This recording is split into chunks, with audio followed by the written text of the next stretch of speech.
Hello, everyone, and welcome to episode 52 of the Rock and Roll Beer Guy podcast. This episode is brought to you by One Effing Inc. Get your official Rock and Roll Beer Guy t-shirts or hoodies by going to oneeffingink.com/effingradart. In this episode, I talked to Raanen Bozzio. He is the son of the legendary drummer Terry Bozzio. I went up to his rehearsal space and we end up talking about his career, his future projects. We talk about his interest in joining professional wrestling, and we talk about beer. I had a great time talking to him, and I hope you guys enjoy. Don't forget to like, share, and subscribe. Cheers.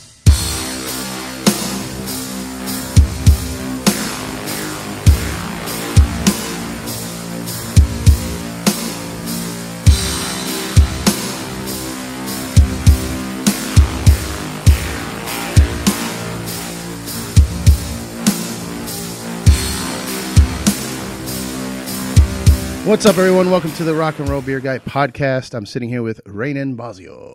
It's actually Bozzio. I hate to correct you, but okay, all right. But we got to get that in off the bat, man, because that's a thing that a lot of people. First of all, my first name's impossible to pronounce just reading it because it looks weird as hell. Is it Raanen? Did I get that right? Yeah, Raanen. You got that right. Yeah, exactly. And that's the one that people usually never get right. Usually the Bozzio thing comes with having heard my dad say it or what have you. You know what I mean? So it's Bozzio or Bozzio? Bozzio. Yeah, because it comes from the root bozzo. So my dad always pronounced it Bozzio, although his brother pronounced it Bozzio. Yeah, my whole life I've heard Terry Bozzio, but I guess, yeah, all right. Yeah, so I'm sure there's all sorts of confusion going on out there, but now right here on the Rock and Roll Beer podcast, we clarified it for everybody. Awesome, yes. Yeah, my man.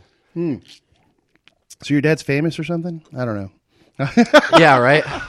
He's kind of this drum legend. It's this weird thing to also be a drummer and to have your dad be like the one of the legends, yeah, and the hero to like all my heroes. So it's this crazy thing where it's just like I've had the chance to like meet all these crazy guys I love and look up to so much, and they all felt like the same way about my dad, and like they always try to impart a little bit of wisdom or, advice or anything or just friendship. And it's like such a blessing, man, because I get to live like my dream, all the time, man. Although it's not to say it hasn't had its, setbacks as well. It's kind of a double-edged sword. Obviously, you got big shoes to fill. Yeah. But, I'm doing my own thing. I'm having fun doing it. And I can't complain at all, man. I'm so lucky. I'm so grateful and blessed. Yeah, I was going to say, it's got to be kind of a little tough, I guess, people have some kind of expectation from you or something, especially since you're in the same field. Like, they expect you to have, like, the crazy drum set or something, or, the I don't even know how many pieces, like 40-something pieces or whatever it is. Yeah, it changes every year, right? But yeah, I actually did have the big drum set for a little while. I was following a little more in the footsteps when I was younger, and then kind of as I got older, I was able to develop my own, influence, pulling from different guys, and that's what it all is. Anyway, is we all take from 25 guys and then try and put them through our filter and kind of make it our own, but. Realistically, in the drum world, like pretty much everything's been fucking done. You know what I mean? So yeah, what else can you do except like start bringing out gigantic gongs or something? Just do your thing. Yeah, that's the beauty of it. Is like there's guys now like Anderson .Paak. I don't know if you've ever heard of this guy, but he's this phenomenal drummer who also raps and sings and writes all his music and. Phenomenal guy, and does everything kind of from hip hop to R&B to weird electronic stuff to like he's not the drummer for Coheed, right? No, because he does rap too. No, this guy's like big. I'm trying to think of the group he was with, but Anderson .Paak, man, he's amazing, and I'm not sure if he was with the group. It might just be solo stuff, but. Tremendous rapper, drummer, and his style is so good. He's just so in the pocket, so groovy, and then comes with these kind of crazy fast fills every now and then. And with the singing as well, it's really something unique and cool. But, it's not to say that nobody's played like that before, but he's putting it through his filter and making this thing that's like so fresh, especially for nowadays, Usually when you got artists like this that are big pop artists and he's pretty well known in mainstream music, but he's playing drums. He's playing his own drums in his band live every time, and he's singing this stuff. And playing big theaters. You know what I mean? He's doing great. So That's shout out to Anderson .Paak, man. You're killing the game, bro. Hell yeah, that's awesome. I've always had like great admiration for any drummer that can do something else. Yeah. Because drumming alone is such a weird concept for me. Like I've tried it, I've dabbled. You know, when my band used to live together, I used to jump on the kit and just try and do something. I'd always end up just learning like a song. Like, hey, I'll learn this Dillinger Escape Plan song and play it. Dang, on drums, that ain't easy, bro. No, I know, yeah. But like, obviously, I wasn't playing it exactly how it's supposed to be. But Okay. enough. Rough interpretation. Rough interpretation of Yeah. it. But then, like, I had a really hard time just doing like a jam. Like, let's just jam. Hit me with a beat, and I'm just like, nope, this Yeah. is terrible. I could play you this Mars Volta song, maybe. Yeah. You know, like. Well, that's when you differentiate from somebody who can play the drums to a drummer, right? Right, yeah. So I'm definitely not a drummer. I could, like I said, I've dabbled on it, but just the concept of separating each individual limb to do different time signatures, like I don't even know how the brain does it. I do it out of just muscle memory. Like I know this is what's going to happen in this song. Yeah. But doing it as a jam, I can't do it. Yeah. See, I mean, it just comes with practice, just like anything. I can't play guitar to save my life. You know what I mean? So I don't know. Do you play any instruments? I do. I play guitar and bass. So there you go. So yeah, I couldn't do that. You know what I mean? I might be able to play bass. You know what I mean? But guitar, my friend tried to teach me a D chord, and I was like, oh, my fingers, they don't bend that way. Like, what the hell? Yeah. So I have the utmost respect for people who could do that. I think it's just a combination of time, because if I took the time to learn guitar and really sat down and was like, okay, this is what I want to do, like I do with drums, you know what I mean? Maybe it would be different. Sure. I feel like maybe you can train your brain to do anything if you work hard enough and train at it, but at the same time, it's also what you're drawn to, and also like I'm really lucky to have just like natural, God-given or parent-given talent, you know what I'm saying? Yeah. And my dad's dad was a musician as well, you know what I mean? He was this like... so it's deep in the family. Yeah, accordion like prodigy when he was a kid. Yeah. And so, yeah, music has always been around my life. It's always been a huge part of my life. And, especially drums, it's just been one of those things. It's like, okay, this is kind of like almost what I was put on this earth to do, I feel. You know what I mean? Not to say that I like really believe in destiny or anything like that, but it's like I set myself up to where there's no other options. It's drums or death. You know what I mean? Yeah. There's like layers too. Like the natural ability thing, I think, is a very important part of it. Yeah. And I could hear it in certain drummers. Like you hear them play and you're like, this guy, just knows what he's doing. Yeah. And then there's other guys you hear and you're like, this guy's well trained. Yeah. And I've noticed also, I had a friend of mine who was playing in this band, was awesome at jamming and just do crazy, fills and all kinds of different odd time signatures. And then he was like, hey, you know what? I'm going to start taking classes. Yeah. And it changed his way of playing. He started playing a little bit more by the book. Mm-hmm. And it kind of watered it down for me, to be honest. Like he lost that flair of being awesome, like, just creative on the spot. Yeah. Because he wanted to follow the rules, Yeah, that can happen with some people. And that might just be a matter of, not practicing the muscle. But for me, I grew up really, the first bands I was playing and we were playing songs, but shortly after that, like maybe 2-3 years into playing, I started improvising with this guitarist, this friend of mine, one of my best friends growing up, James Lambrecht. Shout out, bro. He's killer guitar playing. We're writing some stuff again. We haven't written together in like 7 years, so it's kind of crazy. Yeah.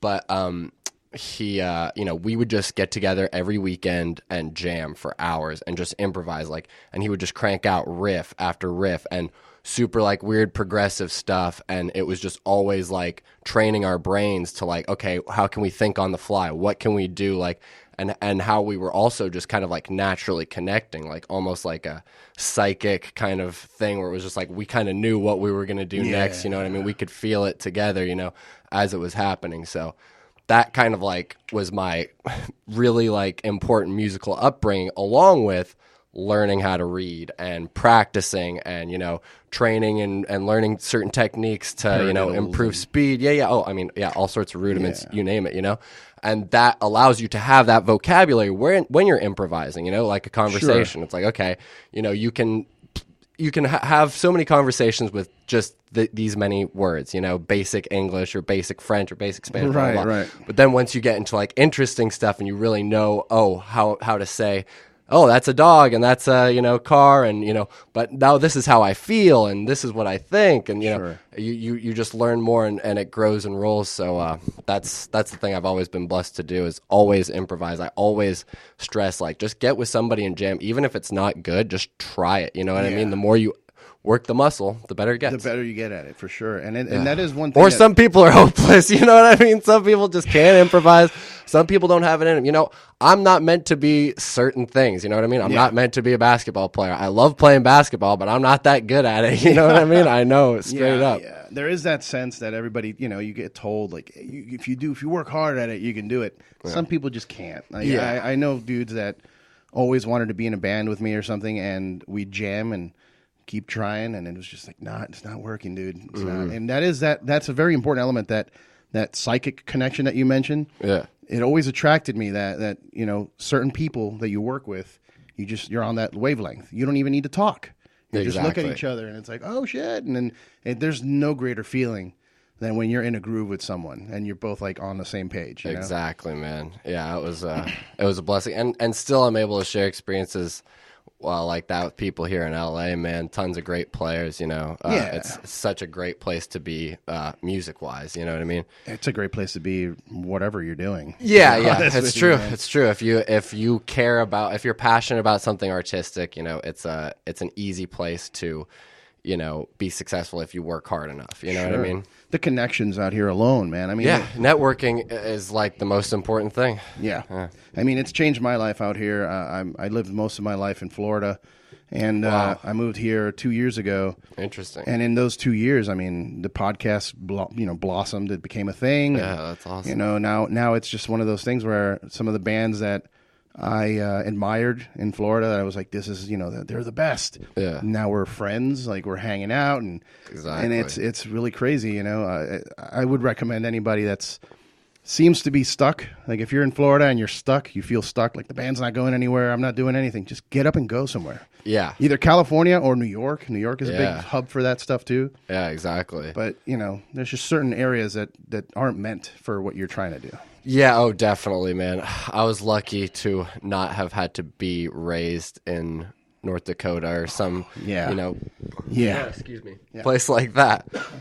Well, but I anybody who is stuck like that, why not give it a try? At least come out and visit. Come check shit out. Check out Vegas. Check out places. If you can travel, man, that's one of the most important things I feel people do, because then you at least get a sense of how other people live. You know a little bit more about the rest of your country and your fellow people. Whereas instead of being so isolated, you're not in touch with what's going on. How do these people act? It's important to visit places like the South. It's important to visit places like the Midwest if you're from big cities like me, you know what I mean? Yeah. It's like, it's good to, get a mixture of cultures going on and to meet one another, because the more we do that, the, not to spout any hippie bullshit, but the more we'll be able to heal this divide, my man. No, but it's true. It is so true, man. It's important to experience other cultures and other ways of living. Like, that's one big thing for me. Ever since I turned 18, I was able to leave the house. I was like, I'm going to go explore. Yeah. And I went to different countries. I went to different states. And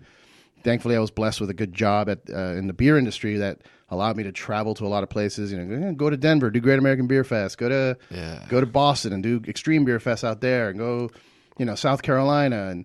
And then also being in a band, I was in a band for 10 years, and we toured and, hitting up different cities, like small cities. Because you go like, oh, North Carolina, and you think like Raleigh or something like that. But then you go to like Bodunk Town, North Carolina, population 105 people, and play a show there, and it's packed. Yeah. And you're like, what the fuck? They're like, there's nothing else to do in this town. This is it. Yeah, and they love it, and it's like the best thing that has happened to them. You know what I mean? But that's a great thing, because that makes you feel so great. I mean, I've loved some of the best shows I've ever played have been, really small towns. Mm-hmm. And everybody comes out and they're like all about it, and everybody wants to talk to you afterwards, and it's a good feeling, to connect with people musically, you know what I mean? And a lot of the times those people will stay in touch with you, and you've gained fans and friends and things that are important, all these connections, like you're saying, all through traveling, man.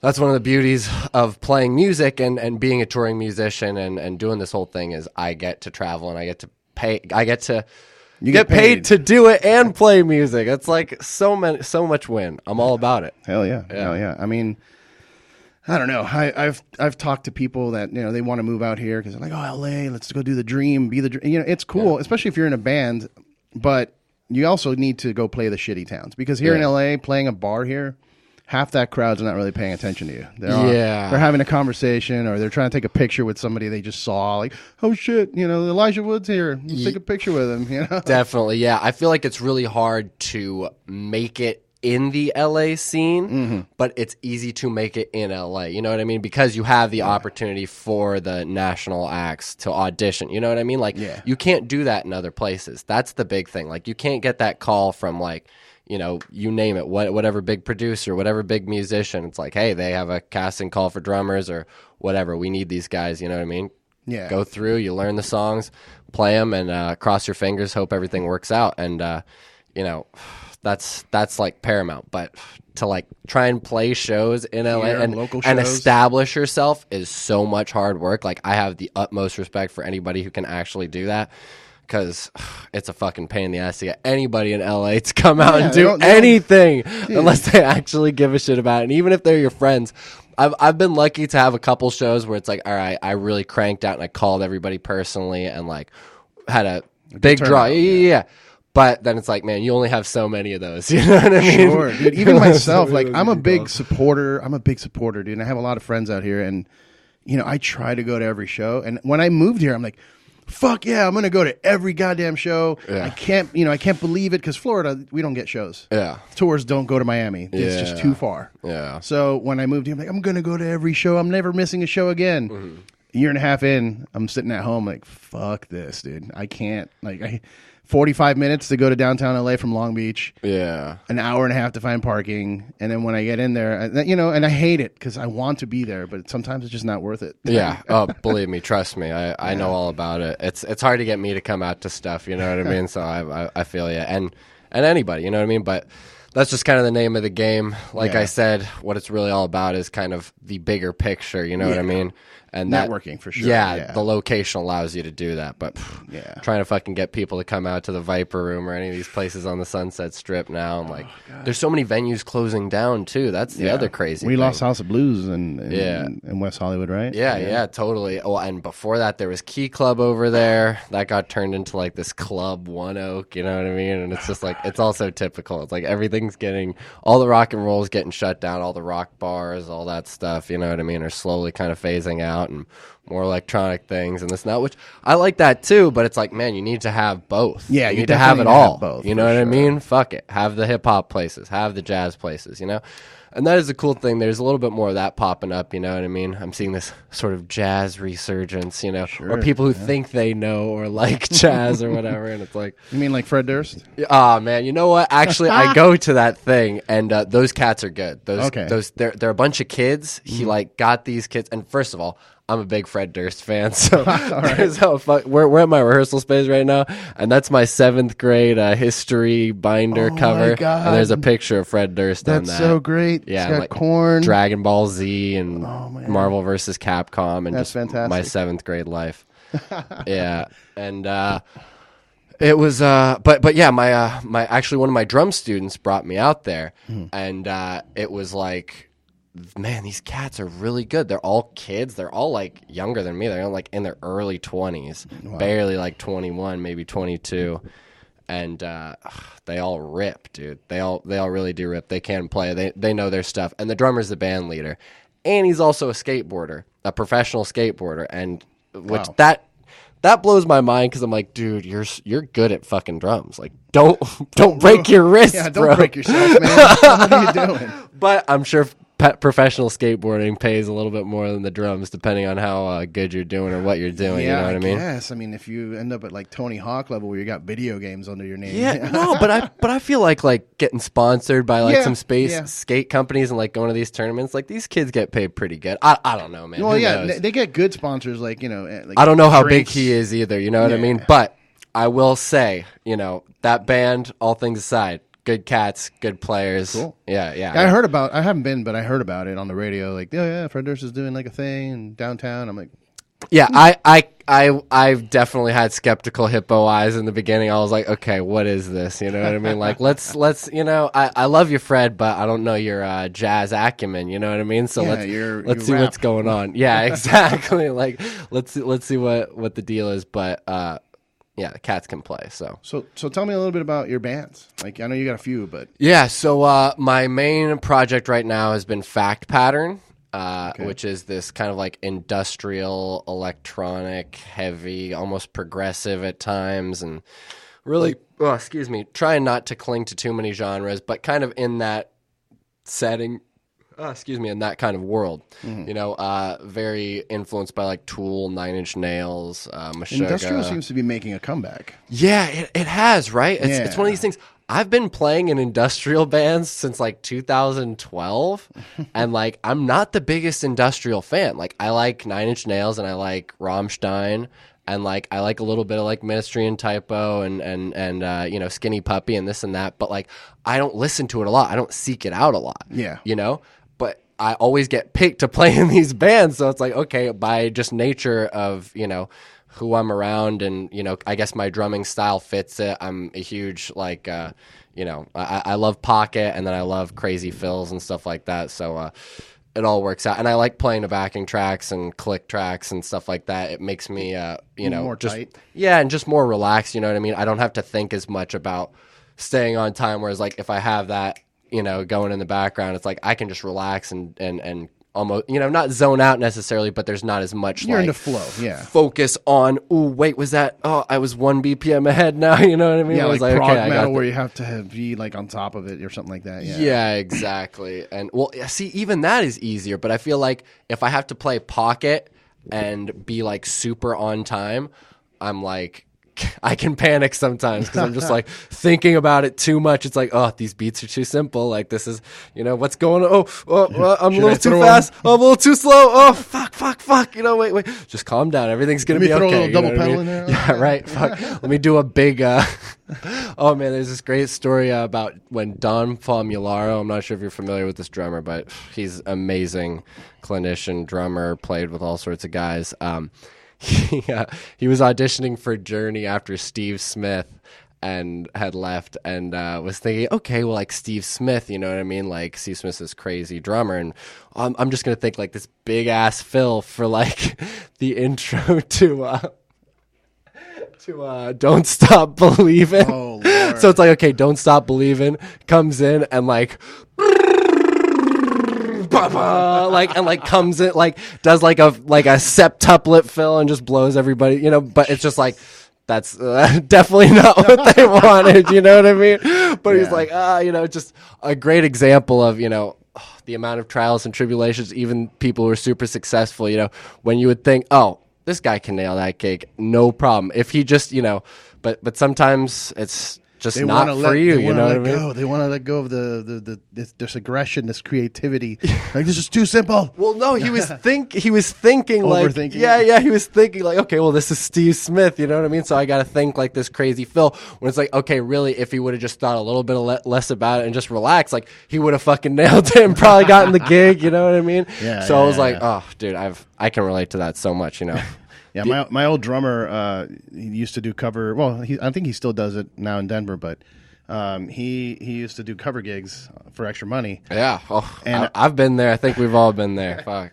I loved going out because they'd play the hits, you know, simple songs, but every once in a while you'll hear him throw in a double pedal part or like a crazy fill, and I'm just like, yeah, oh yeah. Yeah, I was doing that for a little while, playing in a cover band, and it was making good money. So I was like, okay, dude, it made more money than a real band was making. So. Yeah, exactly. But yeah, it was like the first set of shows I did. Like the singer had to call and was like, "Look, you gotta like tone it like." Can you just play the songs like the albums? I'm like, okay, gotcha. Like, you know what I mean? Like, I was trying to like throw in a little bit, you know.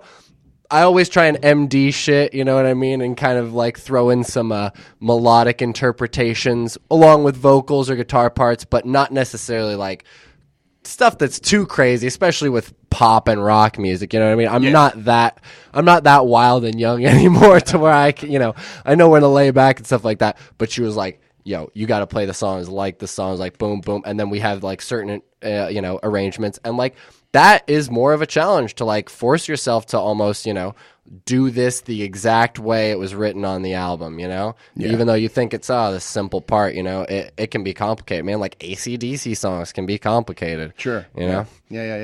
Well, okay, so kind of going back to what the project, what was it again? Yeah, the fact pattern, right? Well, fact pattern. I'm the king of trailing off. You know what I mean? So we went out to Joshua Tree over the Thanksgiving break and wrote our album essentially. Nice. Got the principal riffs and stuff. Out in the camping. Yeah. No, camping in the desert, man. My guitarist actually has a guest house out there, through his uncle. So it's this great deal where his uncle's like, "Hey, you guys can have this anytime. Like, I literally just use this as my man cave. Like, I don't even live here anymore. So if you guys want to like write stuff, like do whatever, or even just come chill, come check it out." So we're like, oh, this sounds like a really good idea. We should go out to Joshua Tree for Thanksgiving weekend. We'll all, stock up on food, drinks, have a great time, you know what I mean? And it was so beautiful, man. We were out kind of, not necessarily too in the middle of nowhere, but definitely off of a dirt road. And, there's a good amount of space in between us and the next house.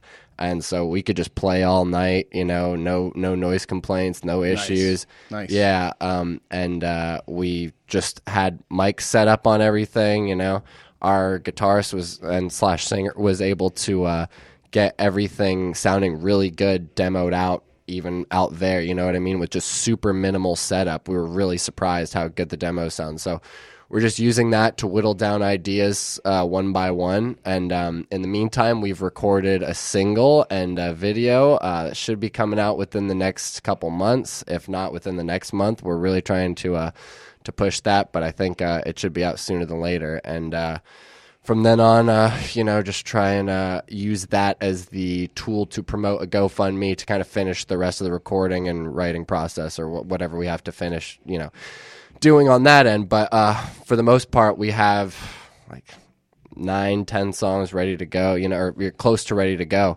So we're just going to kind of polish them up. Ian will add, synth parts and different electronic stuff as we're creating as well, and hopefully have an album out to you by the end of the year. That's the idea. Nice, man. And do you guys have like a label or representation or anything like that? No.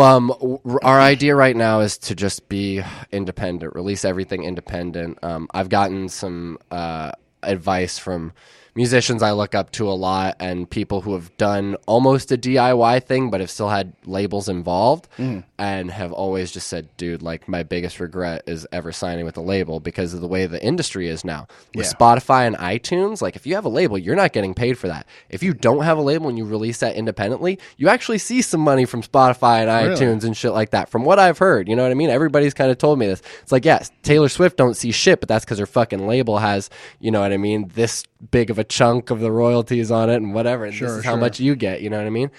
And for like, I actually learned that from Wheeler Walker Jr., you know? Oh, Wheeler. Yeah, he was saying that he gets paid from Spotify. He's like, fuck it, because he released all his shit independent. No country album would release him, you know what I mean? Yeah. So we're kind of going with that vibe. Hopefully that works, you know what I mean? We'll see what happens. But we're definitely still looking for some sort of representation, booking agents, etc. I mean, we're still kind of a young band. Yeah. But as far as the musicality goes, I think we have it pretty together, and I think everything will just kind of start falling in place as soon as this new album with us all together as a trio, gets released, and we get to push the video because I think the video is going to turn out really cool. I'm excited when that gets out. Yeah, very cool. Yeah, man. I brought up that industrial has been making a comeback. I had Alexis on the show from the band 3 Teeth. Awesome, yeah. And they've been kind of like big in that right now. Like they've been blowing up. Opening up for Rammstein, opening up for Tool, and he's actually a mutual friend of mine through Adam from Tool. Oh, there you go. Yeah, because me and Adam are both big wrestling fans. Actually, Adam's been like a huge freaking influence on me. Like since I was 15 or 14, he like really not necessarily took me under his wing, but gave me a bunch of good advice as a kid, and nice. and like said and spent some time with me and did things that like really shaped my influence for the better as a young guy, because it made me focus on music. It made me spend all those weekends playing music instead of like partying and drinking. I didn't start drinking till I turned 21. You know what I mean? Like I was lucky you. Yeah, right. Like I felt like, but it's only because Uncle Adam said, "Hey, don't drink." Yeah, don't, you know what I mean? Like, make sure you focus on music. That's number one. You know what I mean? And just handle that. And I was like, wow, it really affected both James and I. We were both around at that time, and I have him so much to thank for. But yeah, I kind of know Alexis through him, through the whole wrestling thing. Yeah. Alexis is a wrestling fan too. Yeah. And then oddly enough, the guitarist and singer from Fact Pattern, Ian's roommate Samantha, has done work with 3 Teeth too. So it's just all this weird, like, it's such a small world, man. Everything's connected, dude. Especially when you start breaking it down to certain things like wrestling, like that's the smallest world. Oh yeah. If you're into wrestling and you know somebody else, like you all know each other at this point, you know? Yeah, exactly. And then like there's a small subgroup of like wrestling fans that also like metal, or comic books, music, all that stuff. Yeah, I feel you, man. It's great. So what was you said you have other projects? What's another one? Yeah. Okay. Well, I can't. And we will talk about wrestling. Yeah, we'll get there. Oh yeah, I'm all about it. I can't announce it just yet, but I will give a little hint, and hopefully it will come out sooner than later. By the end of this month. I have joined a national touring act that I'm pretty excited about, and we got some good tours coming up. So, and they've been around for a while. They've been around, like, I was a fan of them as a kid, like, when I was 8 years old, like 98, I think, is kind of when they first really broke. So they've been around. They've sold some albums. They've done some stuff. So we will be able to talk about that sooner than later. I want them to be able to make the announcement. You know what I mean? You're playing with Limp Bizkit. Yeah, right. Oh, that's the dream. But I don't think, man. John Otto's a good drummer too, man. That's now. I'm going to be straightforward with you. I liked the first couple Limp Bizkit records when they came out. Yeah. Wasn't a big fan of the rap situation. Yeah. But I've always said this, man. If that band were instrumental, they would be my favorite band of all time. And that's a big selling point, right? Too. I said that for a long time, and then I just almost embraced the beauty and ignorance of Fred Durst. It's like, it's fun. It's fun to just be ridiculous every now and then. It is. But it's also so obnoxious to people. I mean, I've tortured so many girlfriends by like listening to Limp Bizkit and like knowing all the lyrics and shit. I'm like, oh, I still remember this from the 4th grade. Like, because there was a while I didn't listen. There was a time when it was not cool to listen to Limp Bizkit. It was like, okay, Limp Bizkit is phased out. Like, I like technical death metal, and I like this and that. I don't like that, And then it was like, oh, whoa, this, like, first of all, these riffs are insane. You know what I mean? All, like you said, the instrumentals are amazing. Yeah. And then, I grew to kind of appreciate the ridiculousness of Fred Durst, all respect. I actually did get to meet him one night, so that was amazing. That was like a huge mark out moment, if you will. But I can definitely see your point there. Yeah, dude. I don't know. I don't know how to say it. It's just annoying white boy rap. That's how to say it, bro. Yeah. Trust me, I love it, but it is ridiculous. I love a lot of ridiculous things. I love Rick Astley, man. I'm a huge Rick Astley fan. I tried to get him on the show. Oh. Because he did a beer with McKellar. Yeah, I saw that. And I hit up his agents. Everybody, I got in touch with them, and then they were like, "Look, I'm sorry, but like, we're not going to pay attention to your podcast until you're at least 10,000 downloads a month." Yeah. And I'm at 6 now, so I'm getting close. That's awesome, man. As soon as I get to 10, I'm hitting them back up. Like, I need him. Surely on the show. With this podcast, we'll be at 10,000 followers, man. There you go. There's the pro wrestling coming in. Yeah, I mean, dude, like I said, we'll get to wrestling, but like that's really come back into my life recently, and it was out of my life. Just like Limp Bizkit, it was not cool to like wrestling for a while. Like, I liked wrestling when I was young, and then fell out of. You love mean with like when the Undertaker was coming out to Rolling from Limp Bizkit? Oh, tell me about it, man! Oh, and American Badass by Kid Rock.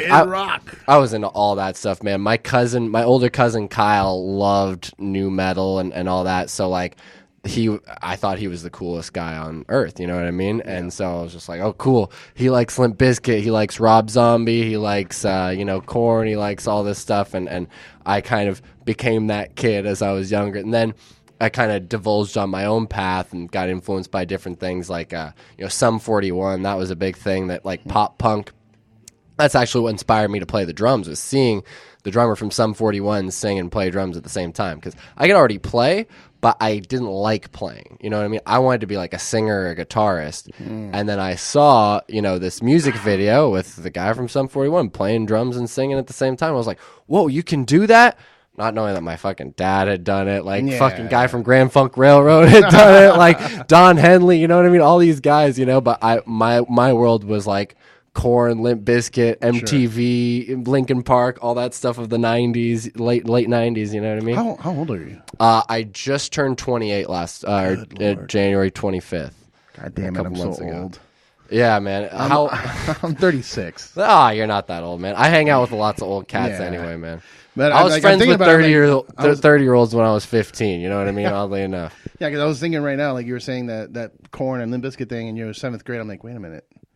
It wasn't 7th grade for me. Yeah, exactly. Yeah, no, well, that was like 4th grade for me, man. Oh, man. Like, 4th and 5th grade was like when, I think 2000, 2001, that's when I was really hot into Limp Bizkit and Korn, you know what I mean? I'm honestly surprised that you're into drums, considering your dad's career, just because a lot of times when kids tend to do that. Like, oh, my dad's drummer. Fuck it. I don't want to be like him. I'm going to be different. Well, that's actually kind of what it was for a while, because it was like, okay, he would sit me down on the kit and, show me a couple things here and there, and I could kind of get it. And apparently I just had it, I don't remember any of this, but I could play when I was younger. You know what I mean? Yeah. And then, but he always was like, you could do whatever you want, Raanen. Like anything you want to do in life, like it's possible. Just like don't think you have to be this or you have to be that. Like just do whatever you want to do, So I wanted to be a karate expert, and I wanted to be James Bond, like a secret agent. That was on my list of things to be.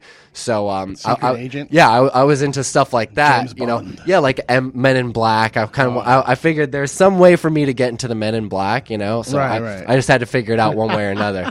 Find Will Smith. Yeah, exactly. One of these days. So from there, it was like, it wasn't until I was older, and I think it was because he wasn't so pushy on the drums. He wasn't always like, hey, play the drums or practice the drums or do this, Yeah. It was kind of like, okay, my dad can play the drums. This guy's playing the drums, and he's singing at the same time, and this looks kind of cool. And, like, I could probably sing and play the drums. My dad could fucking do it. I could do it. You know what I mean? Like, that was the mentality. Yeah. Little did I know. I had no concept of the black page at that time in my life. You know what I mean? Yeah. So, but are you familiar with the band Dredge? Yeah. They're like that. Almost. Oh no, wait. I'm not so sure I'm familiar. I was thinking they're from LA. For a second. They're from LA. They're out of the scene right now. I think they're making a new album soon, but they've been out for a few years. The drummer, his name is Dino.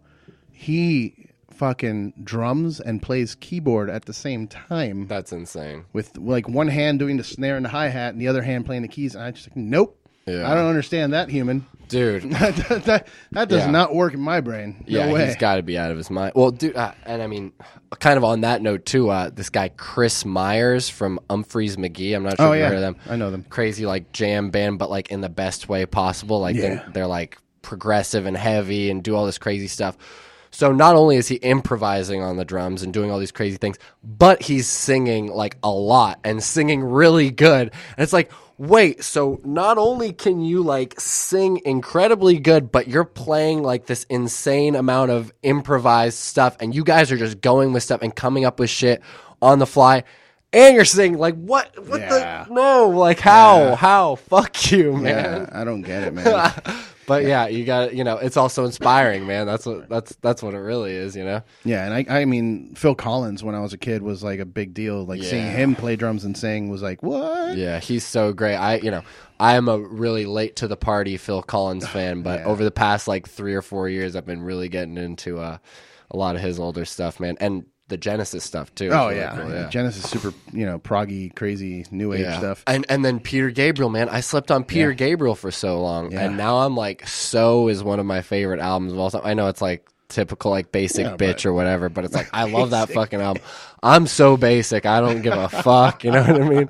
I'm basic, and at the same time, I'm the weirdest guy ever because it's like you see all the posters around the room, and it's just like a mixture of just Dude, everything. I feel you, man. Yeah, And I'm kind of like that. I mean, I've always had trouble fitting into any specific group. Like in high school, there was always the cliques. You always had like the jocks or the whatever. I was hanging out with all of them. You know, like I was with the jocks hanging out in the gym doing wrestling. Yeah. And then I'd go and play Magic the Gathering with the nerds. Yeah, that's and, awesome. And then I'd hang out with my Cuban friends that just came from Cuba, and my family's Cuban, so I understood how I could speak with them and relate. And then it was just all different cultures. So, I mean, at one point I was teaching, like taking classes and teaching people how to dance salsa. That's you know amazing, what I mean? dude. While wearing, you got to teach me how to dance some salsa, bro. I was teaching people how to dance while wearing like a Marilyn Manson T-shirt. You know what I mean? Like it was just the weirdest combination of things. That's amazing. So I relate to people like yourself. That it's just I like a lot of things. And, yeah. And the older I get, the more barricades I'm dropping. Like exactly. the elitism that you get. Like I'm not supposed to like this. You know what? Yeah. Fuck you. I like it. Exactly. Exactly. Yeah. Like I have no guilty pleasures. It's just like. Yeah. I like what I like. Yeah. I don't care. I like wrestling. Like that's a huge part of my life, and that's one thing that people are guilty about. I like comic books. I like all that stuff. The wrestling, the WWE tends to make me embarrassed of being a fucking fan. Yeah, that's true. Sometimes man. It's just like, come on, guys. There's been some bad booking decisions lately. There's been some poor creative, as we say. Well, here's an idea. Because these episodes usually go for like an hour. Mm-hmm. So we'll talk a little bit more about music. We'll talk a little bit about beer. Take a break. Sounds great, man. And then I have another podcast called Let There Be Heels. It's all about wrestling. Sounds great, man. Let's just do it there. Sounds good, dude. Fuck it. I'm all about it, man. All right. So, going all the way back, you have another project. You said you have a touring project that's a national touring act. Yeah. And then your main project right now, Fact Pattern. Yeah. And is that it? Do you have anything else? Another group called the BMP, which that's the guys I share this rehearsal space with. And we do. Well, actually, the name is tentative. We've been a trio for years now. We've been playing I've been playing with the guitarist and singer Pole since I moved back to LA in 2011. Since day one, he actually got me a gig. That was one of the crazy things. I moved back to town and. I got, like, my workload was so dry in Austin, like, nothing was fucking going on. I came here, I had a gig within, like, 2 days, you know what I mean? It was like, oh, hey, there's a singer-songwriter. Can you play bass or can you play drums? I'm going to play bass on it, and it's just bass, drums, and piano, and, here's 9 songs. You have 1 day to learn them, you know what I mean? Jesus. And we had a rehearsal before the show, and then we played the show. And, I mean, that was kind of my first taste of, like, all right, I can get so behind this. Like this is what I live for. That kind of hustle, like being cornered, you know what I mean? Being like, this is your back's against the wall. This is what you got to do. I love being under pressure because I feel like I thrive in that environment, at least musically, you know what I mean? Yeah. So it's like, cool. Sign me up. I was fucking, all about it. But I forgot what our point even was. Just the project. Oh yeah. So with those guys, I've known Pole for going on 7 years now. And then the bassist, Gene, Pole's known for a while, and occasionally we work with, and I've probably known him since a year after I've known Pole, so we've all been jamming together since about 4/20 of 2012. Coincidence. Yeah, exactly.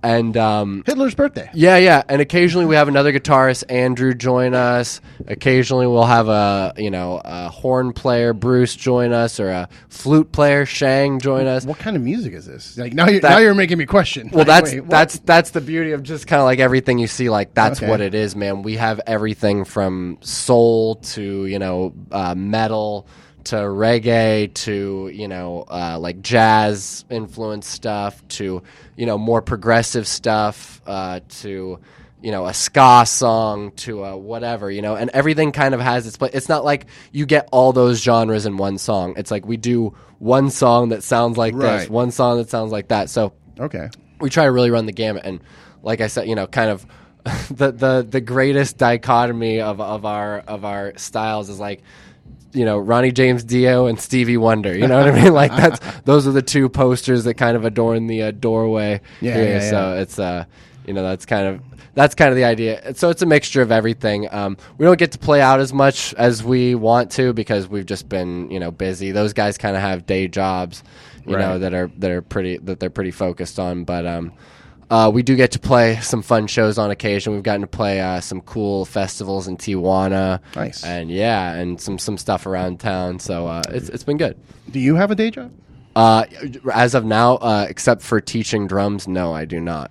Yeah, so it's just it's one of those things. If you're able to pay your bills doing what you love, then amazing. Yeah, we'll see. I basically just landed this gig, so I'm like, okay, hoping I can float that, and I do teach lessons. Yeah. So even that, just teaching lessons or even doing cover gigs and stuff like that. Yeah. As long as you're doing what you love while making money to pay the bills, that's all that matters, man. I'm so blessed, dude. I can't believe it. I mean, I had to work, believe me, up until just a week ago, I've had to work this miserable delivery job, as Postmates? To do as well. Something similar to that. Yeah, Okay. yeah. But I'm glad I don't, Wait, I think I heard you talk about it on the church, like the booze delivery. Yeah. That's kind of what I do, but I do it for a brewery, and it's not booze. I deliver it to stores and to bars. That's more legitimate. You know what I mean? Mine was very like, this basically the touring musician gig. You know what I mean? Like hey, I got to be able to quit for 1 month and come back and whatever. You know what I mean? Well, there's never been a better time for that. Like with Uber and all that shit. Like you can go on tour for 2 months and come back and just Uber until you get another job. Yeah, exactly. If you need to, Well, we'll see after this tour. I might have to come back and figure something go else back out. to delivering booze. Yeah, but hopefully, I'm hoping to just ride the wave now because, I'm feeling like as soon as we announce it, it'll be a good, kind of a stepping stone and a good door opener and a good way to, help build my rapport a little bit more as a drummer because I feel like some people know what's going on, but it's like I feel like if more people had an idea of like, hey, there's this LA drummer who's available and ready to go, and he kind of has this lineage going on, you know what I mean? It kind of brings the interest factor up a little bit. Well, I respect that you don't use that as a thing. Because a lot of people would. It's just like, oh, yeah, this is my dad. I can't, you know what I mean? Because, I'm so far, if I were to be like, hey, hire me because I'm Terry Bozzio's kid, you would have to expect me to play like Terry Bozzio. I'm like, I don't, there's parts of his playing that 100% are within me, and there are elements of that exist, and the influence is undoubtedly there, just naturally because obviously I'm his fucking son. But aside from that, I'm just trying to do my own. I like playing in bands. My dad is a solo drummer more than anything. It has proven over the years that's what he enjoys to do. He's a composer. What he does is kind of his own thing. He's almost beyond a drummer. You know what I mean? He's like this weird anomaly where it's like, okay, how am I supposed to live up to that? How are any of these guys?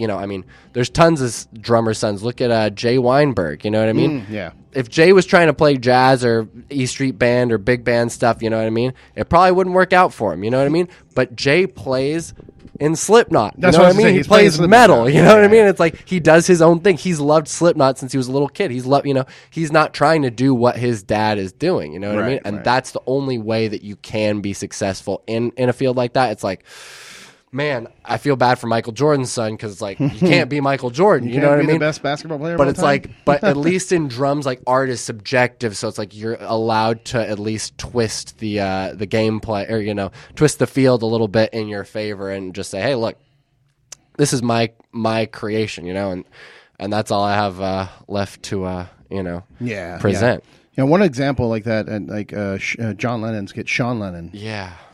When he came out.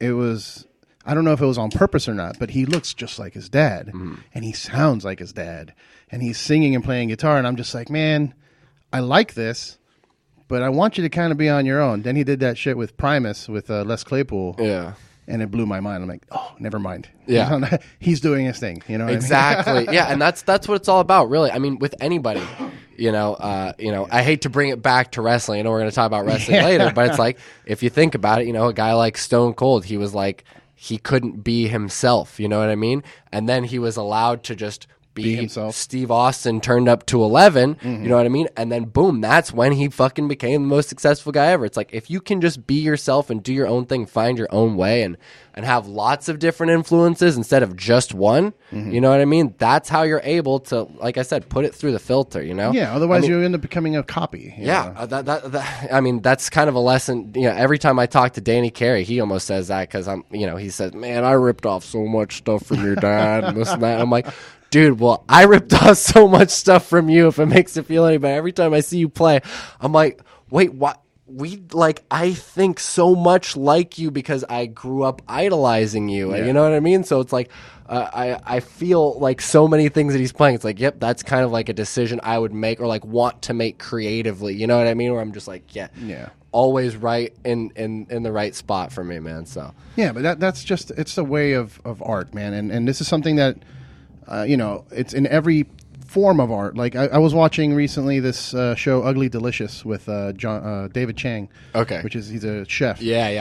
I'm huge into food as well, my man. So, watch that show; it's incredible. But he talks about that, like how in the beginning, and it goes for all art forms. In the beginning, you're just copying, and then you just do it enough to where you're like, I think I could add my own flavor to this now, or I can add this swing here or there, And I mean, that's what I did with music. I mean, when I joined the band, I was singing and playing guitar and stuff, and I was just basically imitating everything I grew up listening to. Yeah. Until eventually it became my own sound, But you just can't be a straight up copy. Like, yeah, exactly. Even going back to wrestling, everybody's looking for the next Stone Cold Steve Austin. You're not going to get it, man. Exactly. You're not going to get it. It's going to be something completely different that's just going to take off in a different direction. Exactly, yeah.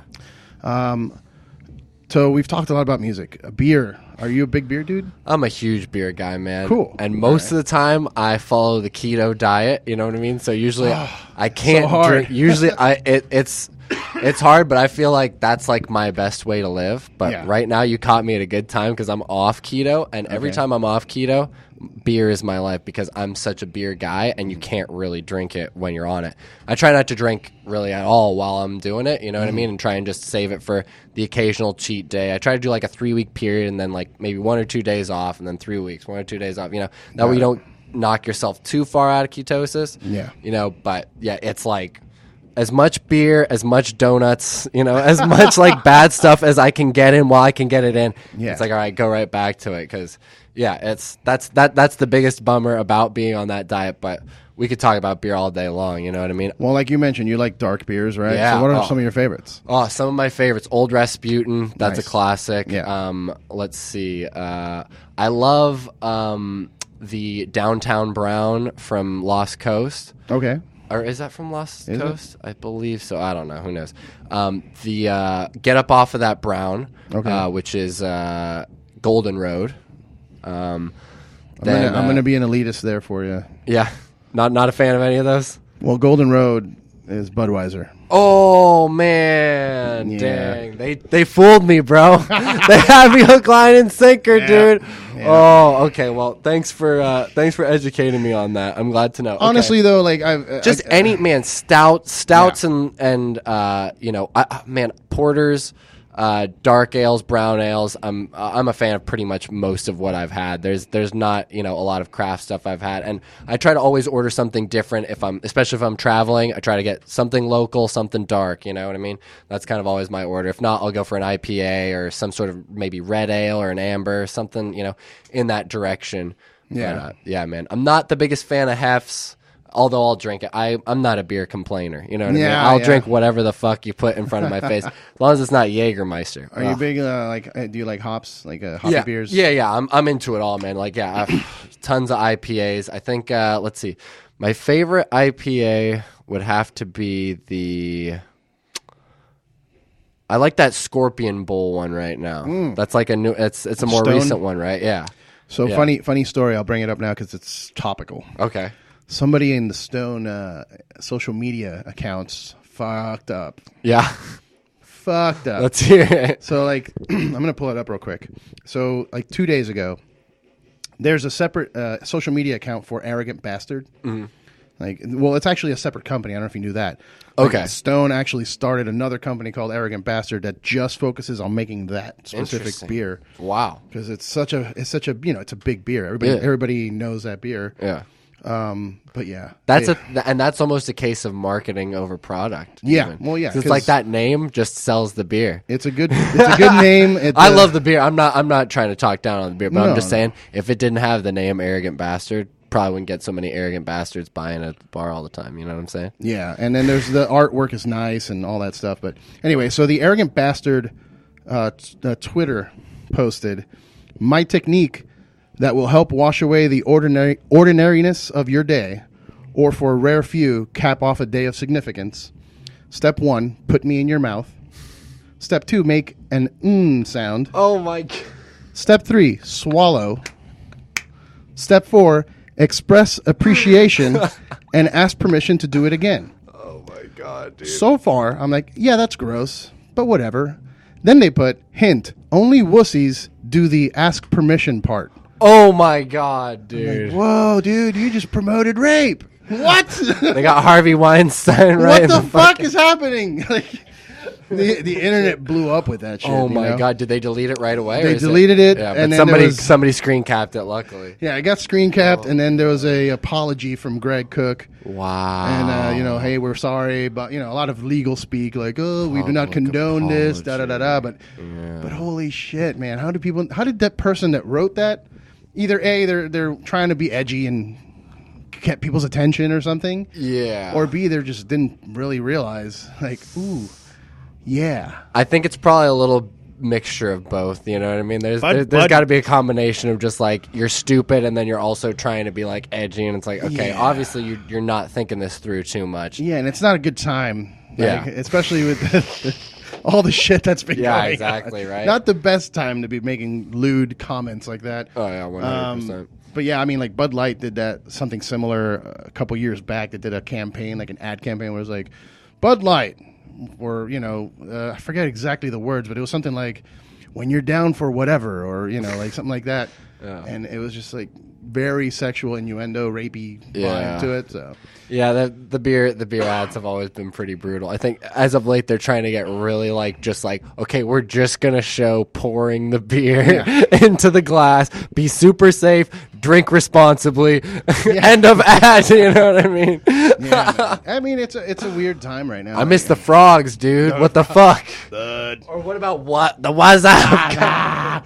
Dude, that was such a stupid ad that I caught on, and I was part of it. Dude, we were all part of it. I bought my dad a WhatsApp shirt. We were all into it for his 50th birthday. He had a WhatsApp shirt. We were everybody, and we got these fucking walkie-talkies for my dad to have on the road while they were touring and stuff like this. Like, this was before cell phones were really prevalent. I mean, they kind of were, but we were trying to save money on the road. So it's like, okay, Tech would have a walkie-talkie, sound guy would have a walkie-talkie, and we'd all just talk through that, And so we all started playing with them, and that was the first thing we all started doing. It was like, wow, and I was like, oh my God. It's so cringeworthy now when you think about it. Oh, yeah, but still, I mean, I was all in, man. I mean, especially when you get drunk, like, we used to go to this, in Florida, Coconut Grove was like the place to go hang out. Yeah. And I would get fucking sloshed, and it was me and like 4 or 5 of my friends, and we'd just walk around getting drunk, and people would literally just drive around blasting music and walk around and like fuck with each other. That was the deal. Yeah. And that was it. It was always like, what's up? Of course. And everybody's screaming in the bathrooms. Incredible, dude. God. Marketing geniuses, Dude, the early 2000s, late 90s. What a time. Yeah. I was listening today, actually this morning, I was driving my girl to work, and I put on a playlist on YouTube, and something happened where I was driving and I just kind of like quickly tapped, and I got the top 200 new metal songs from 90s and 2000, and holy shit. I was Papa Roach and Trapped and a clue. One of the bands I'm playing with, it's not one of the bands you mentioned, but it's probably on that playlist. Oh, okay. So it might be one of the 200 bands on that playlist. Good luck figuring it out, guys. Oh boy. Well, I look forward to that announcement for sure. Yeah, for sure. But yeah, let's wrap this up. Let's take a little break. Sounds great. Thank you so much for taking some time. Dude, thanks for having me, man. I had a blast, and cheers to that. No, Rock and roll cheers. and beer. I'm all about beer, it. Dude. Cheers, guys. Thanks for listening. Oh, wait. Social media plugs. At Raanen Bozzio, RAANENBOZZIO. That's the longest wrestling chant I've ever heard. Yeah, exactly. On everything. Well, at least I do have the two syllable. Okay. You know, Yeah. like Raanen Bozzio. Oh, no, it's 3 syllables. But you could do Raanen Bozzio. Ba, ba, ba, ba, ba. At least I have that going for me. You know what I mean? Yeah. Or they could do just Bozzio. There it is. Yeah, but, there it is. You know, actually, there might be some wrestling training involved in the future, too. But yeah. check me out on social media, at Raanen Bozzio on everything, Instagram, Twitter, Facebook, blah, blah, blah, YouTube. And hopefully there will be a cool announcement coming soon. And I'll be on the road all summer and all fall, hopefully. And see you guys out there. Yeah, and check out Fact Pattern on all social media as well. Cool. And BMP, we're working on our social media. We're working on everything. But the band is together, and we'll have some stuff for you guys sooner than later. Very cool. All right, guys. Thanks for listening. Cheers. Cheers.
and feeling toxic, but you can always turn a profit.